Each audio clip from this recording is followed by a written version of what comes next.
Shalom sahabat yang diberkati. Kedatangan Tuhan Yesus yang kedua kali.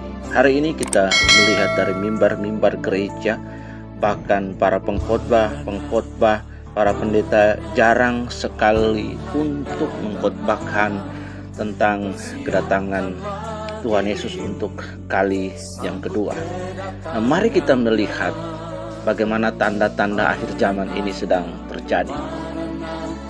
Yang pertama, kita melihat eskalasi di mana munculnya penyembahan spiritisme, penyembahan berhala, bangkitnya agama-agama di timur, di mana penyembahan berhala itu mulai marak muncul kepada spiritisme dan lain sebagainya. Yang kedua, kita melihat ada pelacuran meningkat, seks bebas meningkat, peperangan secara intens terjadi, peningkatan teknologi terjadi, pornografi dan lain terjadi, perilaku manusia yang tidak lagi amoral terjadi. Ini adalah tanda-tanda secara umum dan yang sudah disebutkan dalam Alkitab tentang kedatangan Tuhan Yesus untuk kali yang kedua. Sahabat, ada janji eskatologi yang harus kita pahami dengan baik. Yesus berjanji kepada pengikutnya bahwa ia akan datang kembali.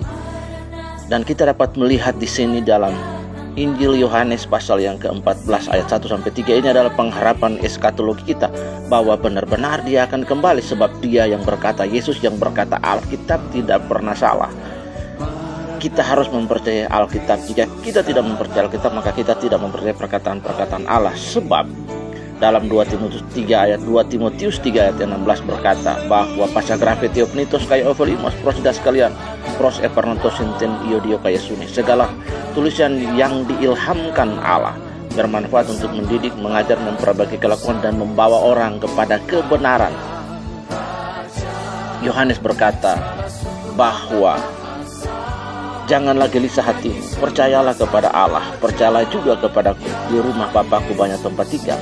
Jika tidak demikian, tentu aku mengatakannya kepadamu, sebab aku pergi ke situ untuk menyediakan tempat bagimu. Dan apabila aku telah pergi ke situ dan telah menyediakan tempat bagimu, aku akan datang kembali dan membawa kamu ke tempatku, supaya tempat di mana aku berada, kamu pun berada. Yohanes 14 ayat 1-3. Firman Tuhan di dalam Kisah Rasul 1 ayat 10-11.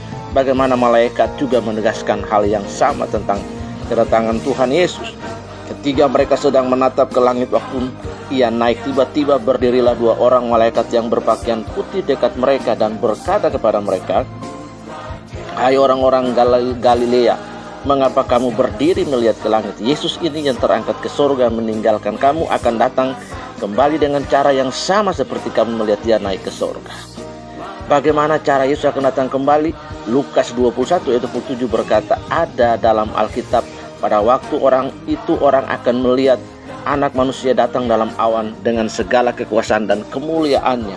Berapa banyak orangkah yang akan melihat kedatangannya? Alkitab berkata, Wahyu 1 ayat yang ke-7, lihatlah ia datang dengan awan-awan, dan setiap mata akan melihat dia, juga mereka yang telah menikah dia, dan semua bangsa di bumi akan meratapi dia. Ya dan amin. Apakah kita akan melihat dan dengar ketika ia datang? Alkitab berkata, sebab pada waktu tanda diberi, yaitu pada waktu penghulu malaikat berseru dan sangkakala Allah berbunyi, maka Tuhan sendiri akan turun dari surga dan mereka yang mati dalam Kristus akan lebih dahulu bangkit.